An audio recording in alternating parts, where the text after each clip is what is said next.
والصلاة والسلام على أشرف الأنبياء والمرسلين وعلى آله وصحبه أجمعين. سبحانك لا علم لنا إلا ما علمتنا إنك أنت العليم الحكيم. رب اشرح لي صدري ويسر لي أمري واحلل عقدة من لساني يفقهوا قولي. أما بعد، الحمد لله على نعمة الإسلام، الحمد لله على نعمة الإيمان وكفى بها من نعمة. Alhamdulillah, segala puji bagi Allah Subhanahu wa Ta'ala yang memberi kita hidayah serta inayahnya, yang memberikan kita untuk berada selalu di dalam lingkungan yang baik, menjalani perkara-perkara yang baik, membersamai hal-hal yang baik, melakukan perkara-perkara yang insya Allah membawa kita menuju surganya Allah Ta'ala, menjadikan kita hamba-hamba yang selalu dan selalu mengikuti aturannya Nabi kita Nabi Muhammad sallallahu alaihi wasallam dengan segala hal yang menjadi perkara-perkara mulia yang Allah Ta'ala berikan kepada Nabi, dengan segala perkara mulia yang Allah Ta'ala bebankan kepada Nabi, dengan segala perkara mulia yang Allah Ta'ala tempatkan di dalam hati, pikiran, mata, lisan, telinga, serta seluruh anggota tubuh Nabi Muhammad sallallahu alaihi wasallam, yang kesemuanya itu juga menjadi jalan hidup kita untuk menjadi orang-orang yang mulia, untuk menggapai sesuatu yang sangat istimewa, yaitu surganya Allah Subhanahu wa Ta'ala.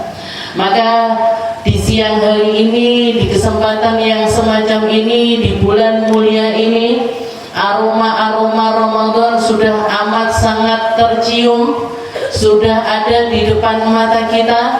Maka kita sebagai hamba yang beriman juga ingin mempersiapkan hal-hal yang indah untuk mencapai Ramadan yang penuh dengan keberkahan.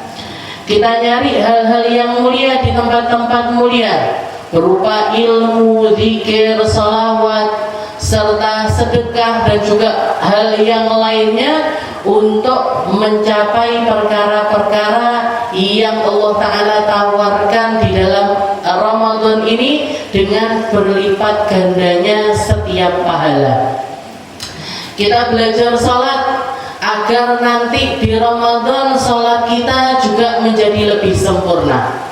Kita belajar puasa agar nanti di bulan Ramadan kita juga mencapai ketakwaan dari puasa kita. Sebagaimana yang dikatakan oleh Allah Subhanahu wa Ta'ala di dalam Al-Qur'an, ya ayyuhalladzina amanu kutiba alaikumusiyam kama kutiba alal ladzina min qablikum la'allakum tattaqun.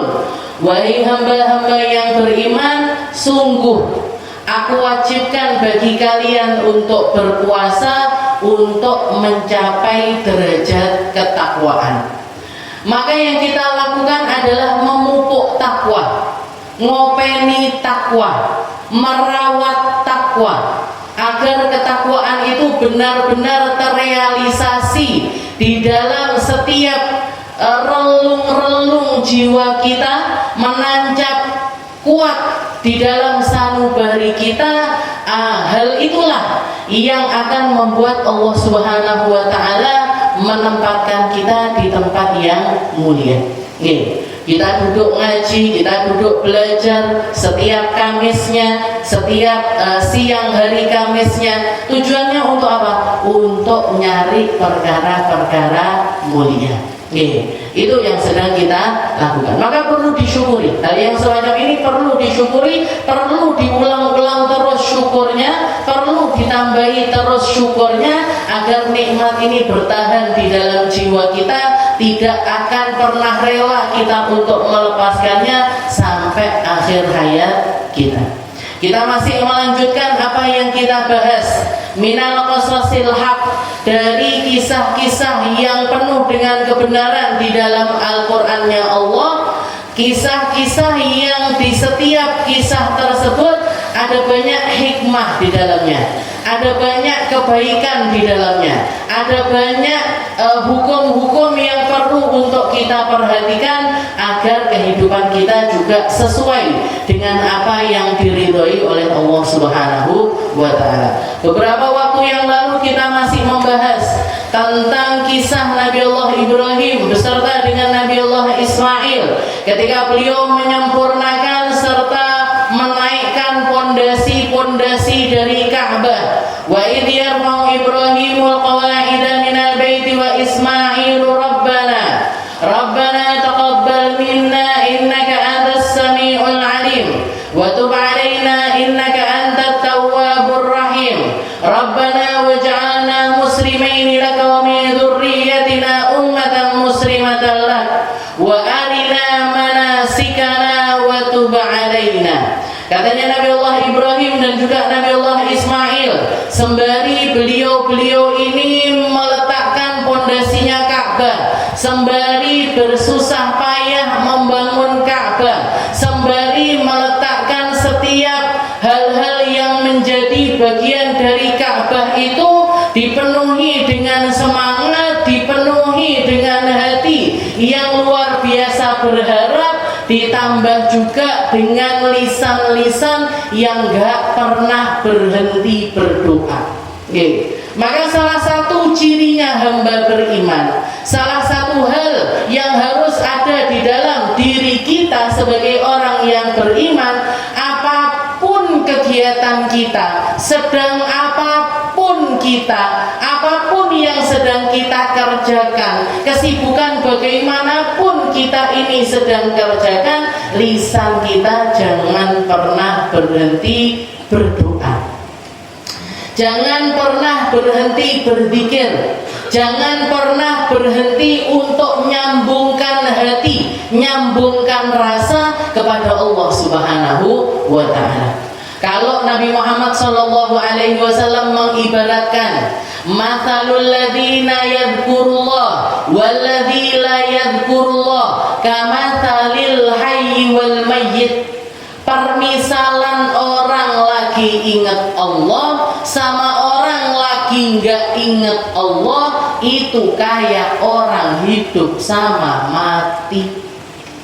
Ada orang tangannya naik takbiratul ihram, ada orang lisannya ngucap Bismillahirrahmanirrahim, ada yang punggungnya bergerak ruko, i'tidal, sujud dan lain sebagainya, tapi hatinya lari entah kemana. Ada juga orang-orang yang nggak lagi ngapa-ngapain, lagi bengong aja, lagi bengong aja, ngelihat ke atas langit, ngelihat ke pepohonan ataupun juga ciptaannya Allah Ta'ala, tapi kerentak di dalam hatinya, Subhanaka ma khalaqta hadza batila, Subhanaka faqina adzabannar. Ya Allah, Maha Suci Engkau dengan setiap ciptaan-ciptaan luar biasanya. Ya Allah, Maha Suci Engkau yang membuat ciptaan sebegini fenomenalnya. Maka kami, hamba kecil ini, hamba lemah ini, yang dilemahkan dengan sakit, dilemahkan dengan lapar, dilemahkan dengan ngantuk, dilemahkan dengan sedih, galau dan lain sebagainya, faqina adzabannar, lindungi kami dari panasnya api neraka. Jadi ngelihat sesuatu yang kecil tapi pikirannya ingat Allah, hatinya nyambung sama Allah Ta'ala. Ini dohirnya semacam orang yang gak ngapa-ngapain, tapi dia adalah orang yang hidup dengan sebenar-benarnya kehidupan. Sebaliknya, ada orang yang gerakannya gerakan kebaikan, ada yang dohirnya semacam orang melakukan kebaikan, tapi hatinya enggak ingat sama sekali kepada Allah Subhanahu wa Ta'ala, maka dia hakikatnya sedang mati meskipun sepertinya dalam keadaan hidup.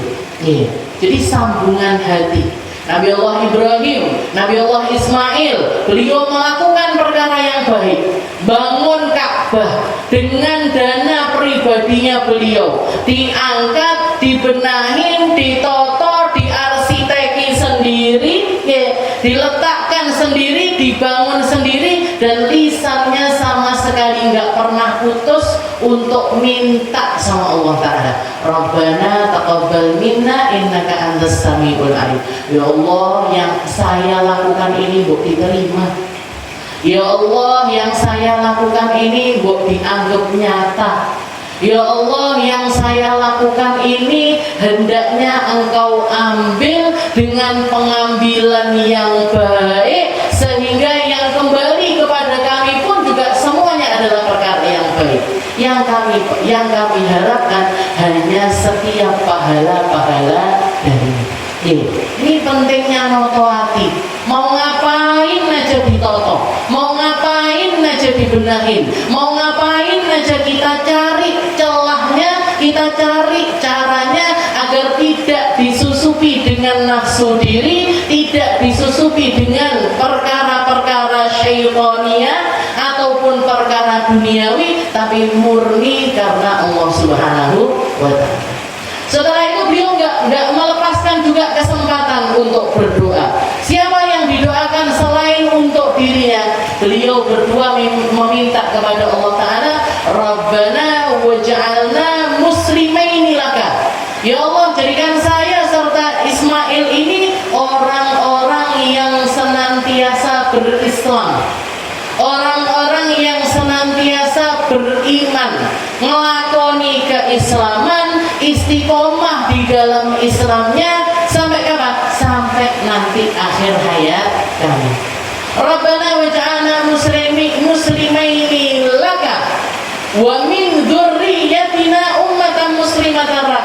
Jangan cuma kami ya Allah yang muslim, tapi anak keturunan kami, dzurriyyah kami, jaga mereka untuk bisa tetap jadi orang Islam, ngelakoni perkara Islam, istiqomah di dalam keislamannya. Jadi perkara Islam ini bukan cuma untuk diri, tapi juga untuk anak cucu nantinya. Makanya orang tua kita kalau jadi orang tua, kita kalau jadi orang yang dikasih amanah sama Allah Ta'ala untuk memiliki keturunan, ojo gelem api dewi. Jangan mau berislam sendiri, jangan mau baik sendiri, jangan jadi ahli salat, ahli zikir sendiri, tapi jangan ajak anak cucu ini, diajak, dicontohkan, diperlihatkan.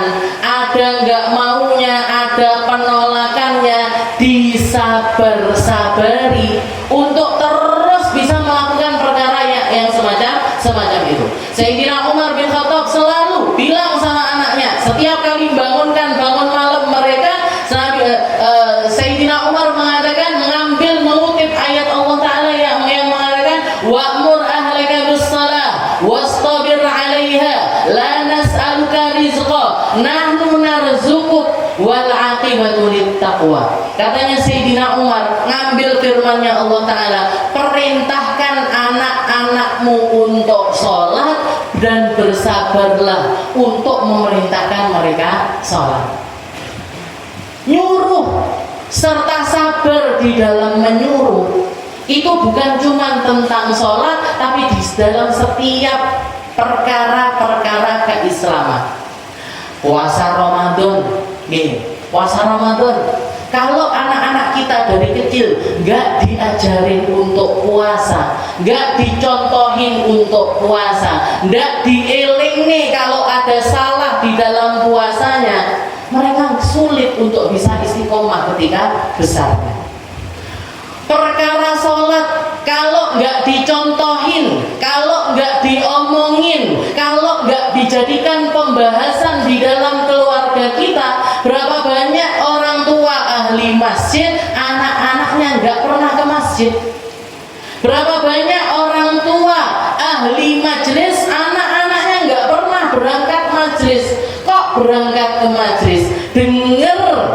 Mendengarkan, masukkan ke telinga mereka tentang petuah-petuah agama pun mereka enggan, mereka enggak mau. Kenapa? Karena enggak dibiasakan.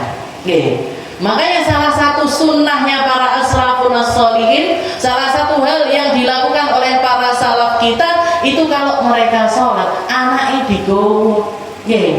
Tapi setelah usia mumayyiz, jadi umur 7 tahun, 8 tahun, kalau masih di bawah itu biasanya si usrak, biasanya masih nggak bisa diomongi. Kalaupun mau mencontohkan sholat, contohkan aja di rumah. Tapi kalau mau dibawa ke masjid, subuh dibawa ke masjid, duhur dibawa ke masjid, asar dibawa ke masjid. Nah ini kalau di bawah umur 6 tahun, 5 tahun, dengan sholat, ujuk-ujuk dia wis munggah mimbar. Ponakan saya bahkan pernah orang-orang terawih, umur 3 tahun atau 2 tahun kalau nggak salah waktu itu, ngambil mic, jadi orang-orang sujud rukuk itu ngambil mic, setelah itu nyanyi dia, nyanyi lagunya Upin Ipin. Nah, kenapa? Salah itu, salah dari orang tuanya. Dibawa ke masjid nggak apa-apa. Kalau masjidnya ada tempat khusus buat anak-anak silahkan. Tapi kalau nggak ada tempat khusus buat anak-anak, bawa mereka setelah mereka ini punya paham, bawa mereka setelah mereka ini bisa duduk tenang, bawa mereka setelah mereka ini bisa dituturi. Nah, jangan lari-lari, bisa duduk. Kalau anak umur 3 tahun, 4 tahun, jangan lari-lari, semangat yang mana? Atau masuk di dalam majelis juga semacam itu. Nah itu termasuk adab-adab. Jadi menyertakan anak cucu itu dilakukan oleh semua orang-orang soleh, bahkan orang-orang yang paling mulia di atas muka bumi ini, yaitu para nabi dan juga para rasulnya Allah. Para nabi, para rasulnya Allah. Nabi Allah Ibrahim, Nabi Allah Ismail, beliau ngangkat tangannya minta sama Rabbana waj'alna muslimaini laka wa min dzurriyyatina ummatan muslimatan lak wa arina manasikana. Setelah itu juga minta sama Allah Ta'ala, ya Allah ini saya bikin masjid ini, saya bikin Ka'bah ini, saya melakukan perintah Engkau yang memerintahkan saya untuk bangun kiblatnya orang muslim. Wa arina manasikana, maka tunjukkan juga kepada kami, perlihatkan juga kepada kami gimana caranya beribadah di tempat ini.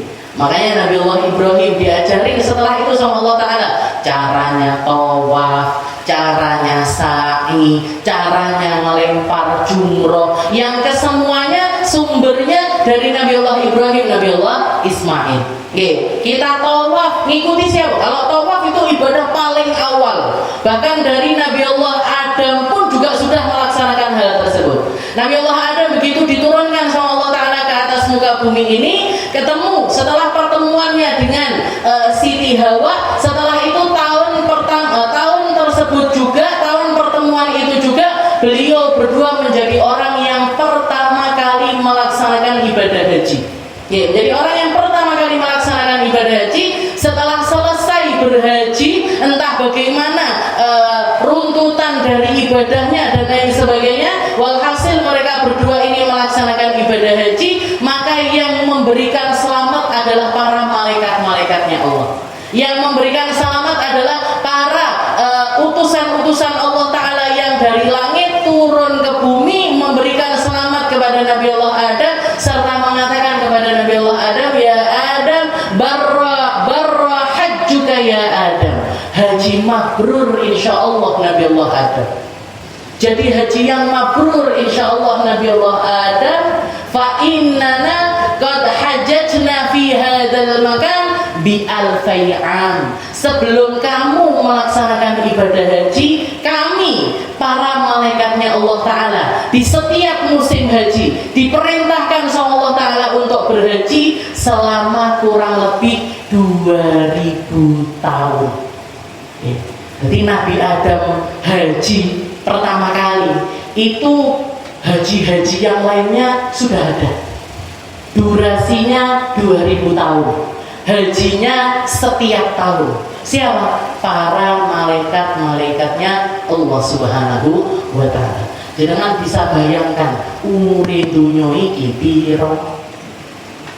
Kalau Nabi Adam haji, sebelum itu ternyata malaikat sudah haji selama 2000 tahun. Sudah pasti dunianya diciptakan sebelum itu. Sudah pasti mataharinya diciptakan sebelum itu. Sudah pasti langitnya diciptakan sama Allah Ta'ala sebelum itu. Jadi yang memberikan selamat kepada Nabi Allah Ibrahim adalah para malaikatnya Allah. Tapi manasik haji yang akan dipegangi oleh setiap umat muslim sampai nanti akhir zaman, caranya, runtutannya, tempat mana aja yang dikunjungi, apa aja yang dilakukan, itu semuanya sumbernya ada dari Nabi Allah Ibrahim dan Nabi Allah Ismail, sesuai dengan permintaannya beliau. Wa arina manasikana. Ya Allah, saya bangun Ka'bah, tunjukkan kami caranya mengibadahi Ka'bah. Ya Allah, saya bangun rumah, kasih hidayah, kasih cara saya untuk menjadikan rumah ini full dengan ibadah. Sholat, tidak mengemu sholat tok.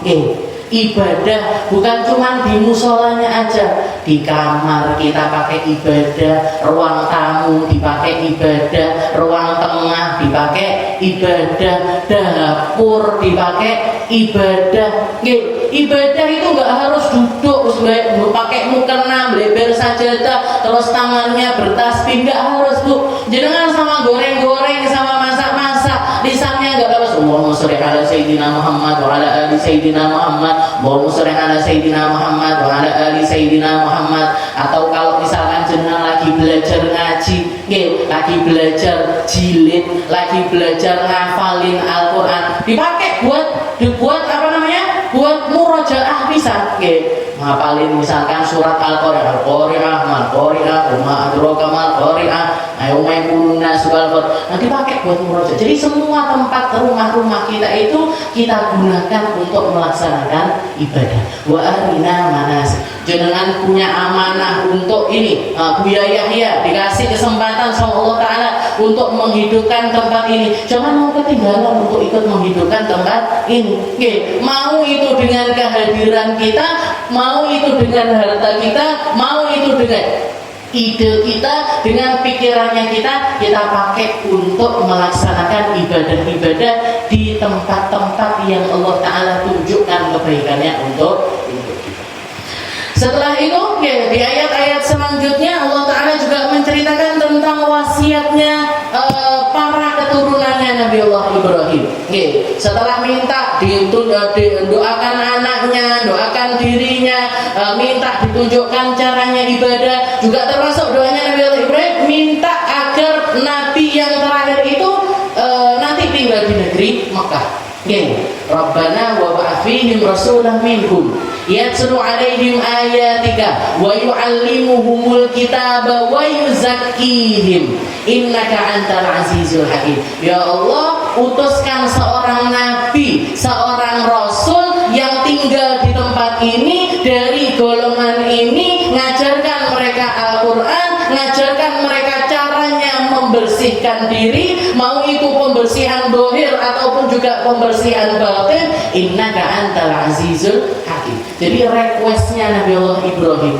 Makanya Nabi Muhammad SAW mengatakan, ana da'watu abi Ibrahim. Saya ini adalah hasil dari doa bapak saya, yaitu Nabi Allah Ibrahim. Jadi Nabi Ibrahim yang minta sama Allah Ta'ala, Rabbana wa ba'ath fihim, ya Allah, utuskan, kirimkan di tempat ini, di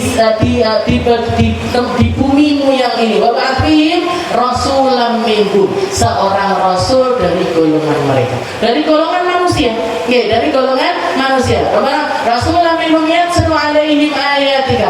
Tujuannya rasul ini apa? Bacakan firman-firman Allah, wa yu'allimuhumul kitab, mengajarkan kepada mereka Al-Quran, wa yuzakkihim, dan membersihkan diri mereka. bersihkan dari kotoran-kotoran luar. Nabi Muhammad yang mengajarkan kita mandi, Nabi Muhammad yang mengajarkan kita wudhu, Nabi Muhammad yang mengajarkan kita istinja, Nabi Muhammad yang mengajarkan kita caranya nyucikan najis. Semua tata cara pembersihan diajarkan sama Rasulullah SAW. Serta diajarin juga untuk membersihkan kotoran-kotoran batin kita. Kalau kita punya sombong, dibersihkan sombongnya. Kalau kita punya riya, dibersihkan riyanya. Kalau kita punya ujub, dibersihkan ujubnya. Kalau punya kotoran-kotoran hati, iri, dengki, dendam, nggak senang sama orang lain dan lain sebagainya, ayo kita bersihkan dari dalam diri kita. Karena salah satu cara, salah satu kelompok yang dikatakan sama Nabi Muhammad SAW masuk ke dalam surganya Allah Ta'ala biqalbin salim adalah golongan orang-orang yang hatinya itu selamat. Artinya selamat ini gimana? Di antara manusia, selamat dari setiap sifat rasa yang gak enak, di hadapan Allah Ta'ala bisa membuktikan kalau hatinya ini benar-benar bersih dari setiap cacat. Setelah itu beliau juga minta wasa biha Ibrahim bani wa Yaqub. Inna Allah astafa lakumuddin fala tamutunna illa wa antum muslimun. Salah satu wasiatnya Nabi Allah Ibrahim kepada anaknya serta Nabi Allah Yaqub kepada anak-anaknya. Beliau berdua mengatakan kepada putra-putranya, kepada anak keturunannya ketika menjelang meninggal dunia, mereka berdua mengatakan innallaha astafa lakumuddin fala tamutunna illa wa antum muslimun. Sesungguhnya Allah Ta'ala telah memilihkan bagi kita semuanya sebuah agama yang paling benar, fala tamutunna illa wa antum muslimun. Maka jangan berani mati kecuali bawa Islam. Maka jangan berani meninggal dunia tanpa bekal-bekal keislaman. Jangan sampai kita masuk ke alam barzakh masih kosong, gak bawa amal apapun, gak bawa sholat, gak bawa puasa, gak bawa zikir, gak bawa sedekah, gak bawa pikiran yang baik, gak bawa jariyah yang banyak, gak bawa ilmu yang bermanfaat. Jangan pernah berani dalam keadaan kosong nyampe kepada Allah Ta'ala gak bawa apa-apa. Fala tamutunna illa wa antum muslimun. Makanya salah satu wasiatnya para ulama kita, sesuatu yang harus setiap hari itu kita punya, bahkan bukan cuma punya tapi terus menerus bertambah, terus menerus berkembang, terus menerus kita usahakan adalah wa kun minal imani fi mazidin. Jadilah kamu di dalam keimananmu setiap harinya itu nambah. Kalau hari ini kita ngaji di majelis Al-Bahjah, sesok ngaji neng dina yo, sok emben ngaji neng dina yo, sok emben neng ngaji neng dina yo. Saya belajar sama guru yang ini, saya pengen juga ngaji sama guru yang ini lagi, saya pengen juga ngaji lagi sama guru yang ini lagi. Ya Allah, saya hari ini sholat 5 waktu, besok tak tambahi qobliyah subuh, besoknya lagi tak tambahi duha, besoknya lagi tak tambahi tahajud, besoknya lagi tak tambahi. Wa kun minal imani fi mazidin. Jadilah kalian orang kita mau jalan menuju Allah Ta'ala, ini perkara iman ini kudu diperhatikan banget. Salah satu bentuk kita memperhatikan iman ini gimana? Ibadah fisiknya yang berpotensi bawa pahala ke dalam diri kita setiap harinya ya harus ditambahi. Hari ini saya ngaji seayat, besok pengennya 2 ayat, besok pengennya 3 ayat, sampai sehari 1 juz, pengennya nambah jadi 2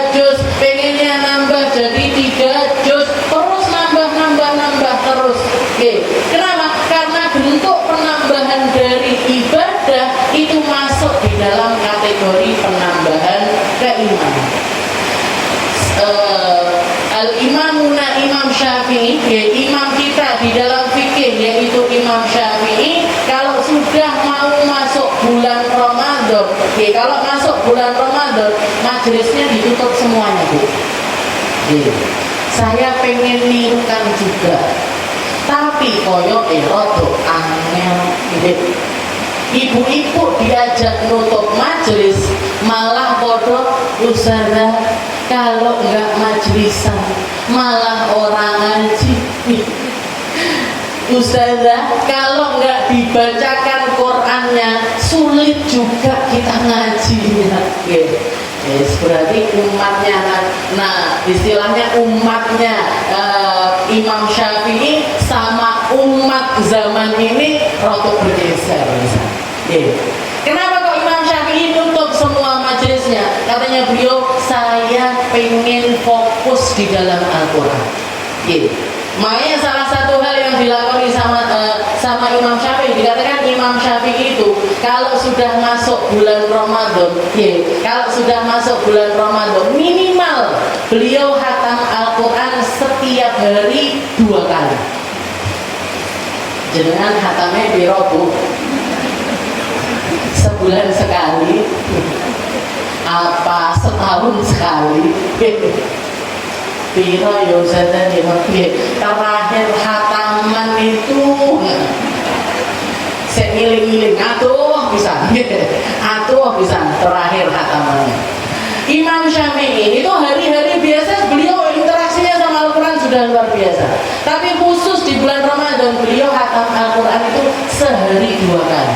Jadi baca 30 juz itu sehari 2 kali. Siang khatam sekali, malam khatam sekali. Siang khatam sekali, malam khatam sekali. Dan gak jarang khatamannya beliau di malam hari itu dilaksanakan di dalam sholatnya. Tidak kuat, Bu, aduh tidak kuat. Istilahnya kapan kau Imam Syafi'i? Makanya aduh tidak jadi Imam Syafi'i gitu. Makanya aduh jadi minal gandol ini Imam Syafi'i sih mas, koyonya gak kuat ini. Mau terawih aja, orang-orang zaman sekarang itu terawih loh Bu, terawih.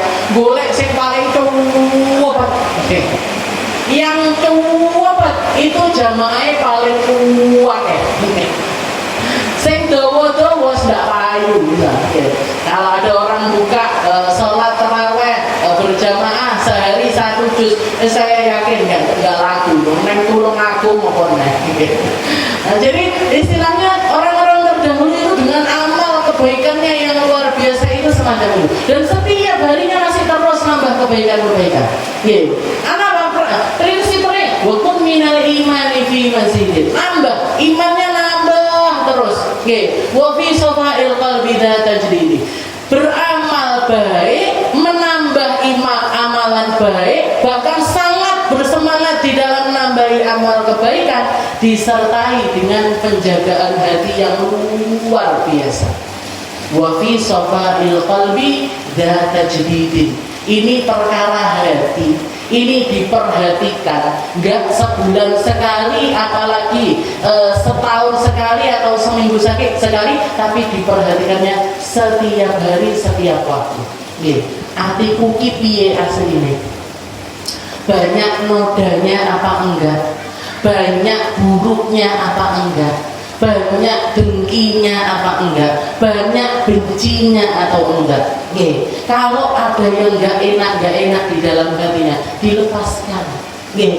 Aku kok enggak senang sama orang itu, diparani, dipalut, dikasih hadiah, dikasih hadiah. Biar apa? Biar urusan, bukan merendahkan diri di hadapan orang lain, enggak, tapi biar rasa enggak enak di dalam hati saya ini lepas.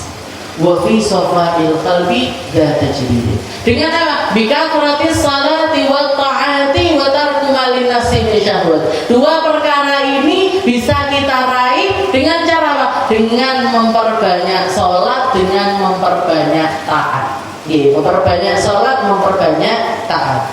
wa tarku malinasin, serta menghindari perkara-perkara syahwat yang lain.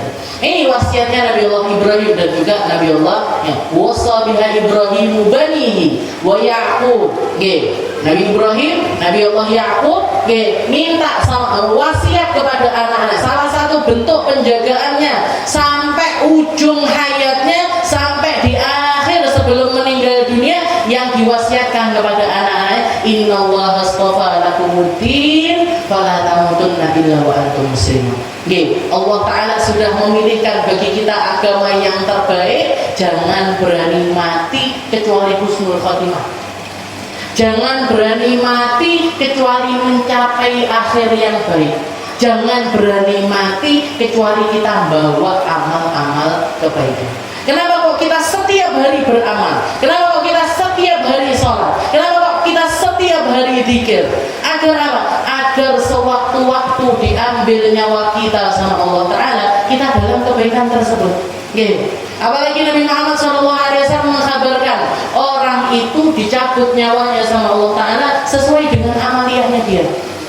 Kita pun bisa menirukan hal. Jangan pengen meninggal. Kita punya pilihan untuk mati seperti apa. Kita punya pilihan untuk meninggal dunia itu macam apa. Apa yang kita inginkan kita mati di dalamnya, lazimi perkara tersebut, istiqomahi perkara tersebut, lakukan terus menerus secara berulang perkara-perkara tersebut. Insya Allah dikasih sama Allah Ta'ala meninggal dalam keadaan yang semacam itu. Jangan pengen meninggal ketika sholat, perbanyak sholat.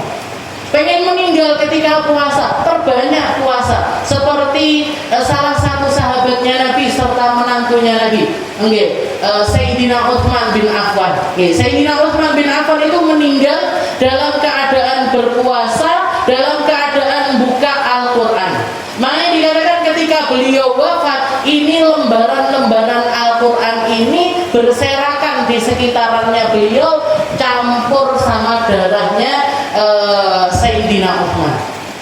Dan dikatakan ketika beliau puasa hari tersebut, hari ketika beliau dibunuh, siang harinya mimpi Nabi Muhammad SAW beserta dengan Sayyidina Abu Bakar dan juga Sayyidina Umar, dan Rasulullah mengatakan kepada Sayyidina Utsman, al-futur indana ya Utsman, nanti bukanya bareng kita wahai Utsman, nanti bukone bareng sama saya wahai Utsman. Maka begitu bangun Sayyidina Utsman tahu saya akan meninggal hari itu, dikatakan mulai dari siang itu beliau enggak lepas wudu, enggak lepas pakai celana. Kenapa? Karena takut nanti sewaktu-waktu meninggal, takutnya auratnya tersingkap, takut dalam keadaan auratnya ini kebuka. Jadi mulai dari siang beliau jaga wudu, batal ngaji lagi. Misalkan batal lagi, wudu lagi, terus seperti itu sampai beliau meninggal dunia di waktu asar.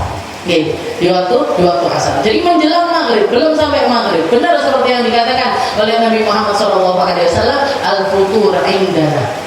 Bukone bareng sama kita wahai Utsman. Ini Sayyidina Utsman. Wala tamutunna illa wa antum muslimun. Jangan berani meninggal makanya dikatakan orang memperbanyak taat, itu berarti nambahin keislamannya. Orang melakukan maksiat berarti nambahin kekufurannya. Para ulama mengatakan al-ma'asi baridul kufur. Jadi maksiat itu adalah pengantar seseorang menuju kekufuran. Maksiat itu bawa orang untuk mati dalam keadaan kafir. Kenapa? Karena berarti dia memantaskan dirinya untuk selalu berada di dalam kesalahan, maka sewaktu-waktu dicabut nyawanya sama Allah Ta'ala masih ada di dalam kesalahan tersebut. Masih banyak yang belum selesai dari perkara tersebut. Ini perkara wasiat. Jadi wasiat itu bukan cuma tentang harta kita, bukan cuma tentang utang kita, bukan cuma tentang perkara-perkara duniawi, tapi perkara akidah ini juga perlu untuk diwasiatkan. Jadi wasiat itu macam-macam, Bu. Nabi Muhammad itu ngajari umat Islam sampai bukan cuma tentang perkara hidupnya, tapi sampai perkara matinya. Ditoto sama Nabi.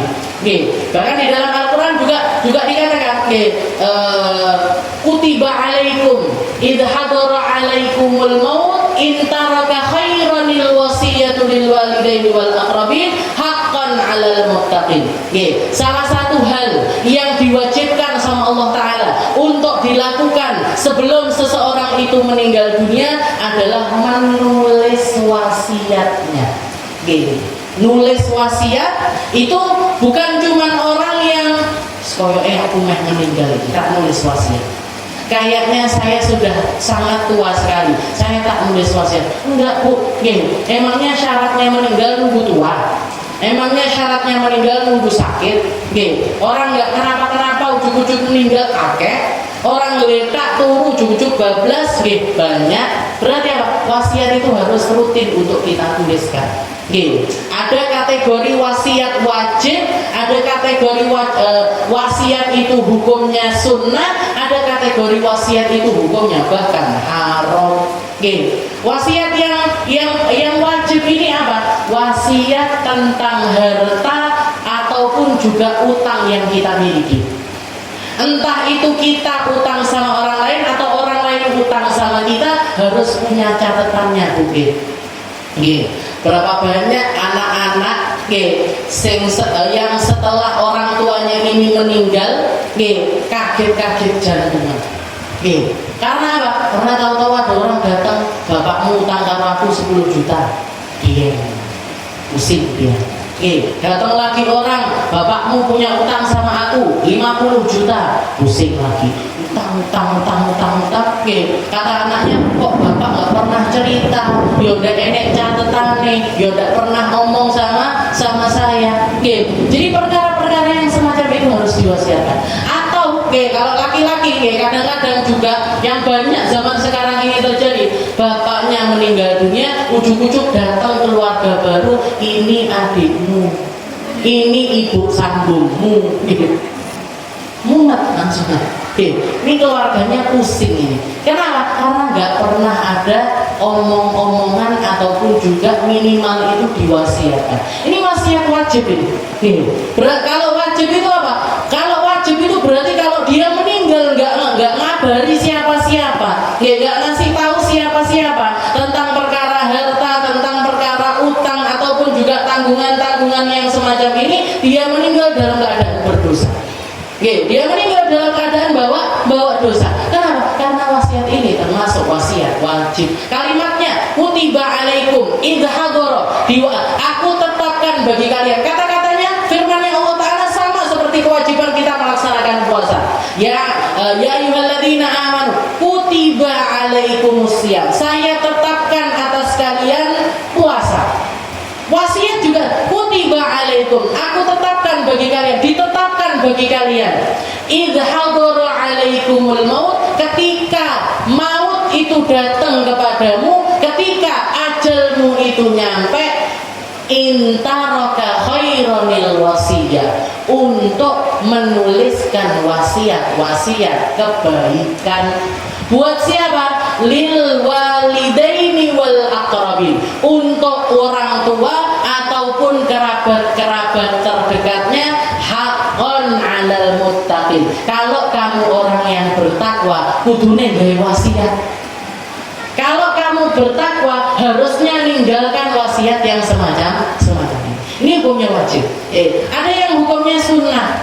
Semacam apa? Semacam wasiat kebaikan yang termasuk yang dilakukan sama Nabiullah Ibrahim dan juga Nabiullah Yakub. Wasabiha, wasiatnya Nabi Ibrahim, wasiatnya Nabiullah Yakub ketika anak-anaknya meninggal. Innallaha astafa lakumuddin fala tamutunna illa wa antum muslimun. Allah Ta'ala telah memilihkan untuk kita agama yang terbaik. Jangan pernah mati selain berada di dalam agama Islam. Ada juga wasiat yang hukumnya haram. Ini pagi tadi saya bahas ini di Majelis Darussalam. Apa itu wasiat yang haram?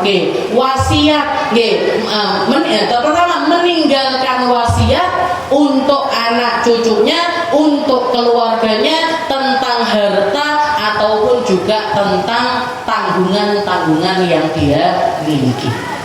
Jadi kalau punya utang, dia dicatat. Kalau punya orang lain utang kepada kita juga harus dicatat. Bapak ini utang sama ibu 2 juta, bapak ini utang sama ibu 3 juta, temennya yang saya yang ini utang sama ibu sekian-sekian. Oke, nanti kalau ibu meninggal tolong ditagihkan. Atau kalau memang mau melepaskan utang-utang tersebut, langsung diomong, ibu ini punya utang sekian, ibu ini utang sekian, ibu ini utang sekian, tapi bebaskan aja nak. Karena mereka memang utang itu dalam keadaan butuh misalnya. Jadi kalau mau dibebaskan, kalau mau tetap ditagihkan. Seperti abang saya punya sahabat dekat sekali.